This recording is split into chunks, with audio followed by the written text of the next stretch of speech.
In what may have been the largest rally held in Times Square, thousands packed the streets to protest the president's Iran nuke deal. That's right, Steve. We sent Lieutenant Colonel Alan West to take the pulse of the people there. Watch.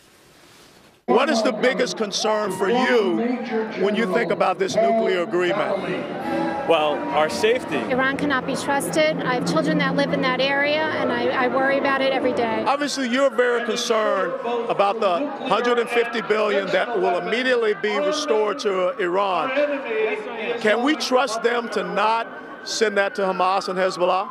Oh, I think they're going to send it to Hamas and Hezbollah almost immediately. This is their field. This is their M.O. Deceit, deception. Congress cares about their children. They will veto this bill.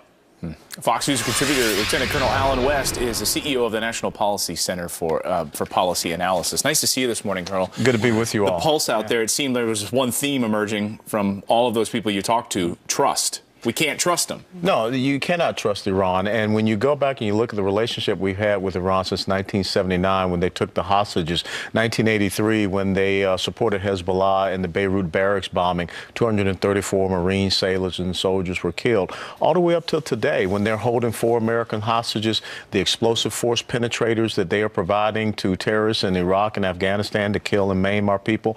We cannot trust Iran. And so why would we think for 1 minute that they're going to honor any type of agreement? This is the exact same thing when Chamberlain signed the agreement with Adolf Hitler, and Adolf Hitler said it's just a piece of paper. You know, it's too bad because the sanctions seem to have been working. The Associated Press put out a poll on the Iran sanctions, and this is what they said. 77% said increase or keep at current level. Only 12% felt like decreasing it, and 7% eliminate entirely. I'm doing the math. So about 1 in 5 said less, but an overwhelming majority said keep them on. And that's why you cannot understand why a president would stop these sanctions. It's very confounding even to the people on the House and the Senate. It's his legacy. Why? Yeah, but that's the point. And that's what I brought up yesterday in the speech.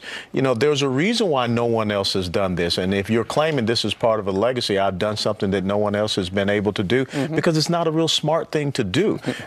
And so we have put Iran on a path to be an economic, a military, and a nuclear power in the Middle East between now and the next 15 years. It's unconscionable. Seems self-destructive. It is very self-destructive. All right, Colonel Alan West, thank you very much for going out there and talking to. I haven't seen a crowd like that since New Year's. Well, yeah, it was over 10,000. They said it was incredible. All right, thank you, sir. Thank you. Close to 10,000 people packed the streets of Times Square this week protesting the president's deal with Iran. Lieutenant Colonel Alan West went into that crowd to ask what they thought was the worst part of the deal. This is what they said. What do you think is the worst part of the nuclear deal? Everything about it, including that Iran is holding 4 of our Americans hostage, and that wasn't even discussed. The fact that we won't have inspections allowed anytime we want them. Not only will they destroy Israel, but eventually they'll have the ability to destroy the United States. If it's approved, if they have the atomic bomb, the whole world is in danger. I think that the Iranian leadership is laughing at us right now. I don't understand what's in the mind of our leaders letting this tyrant get away with it. It's the 30s all over again. Oh, in 8 years, they won't have a bomb till 8 years. So in other words, if you have an 8-year-old son or daughter or grandchild, oh, it's okay when they're 16 that they'll have a bomb? This is absurd.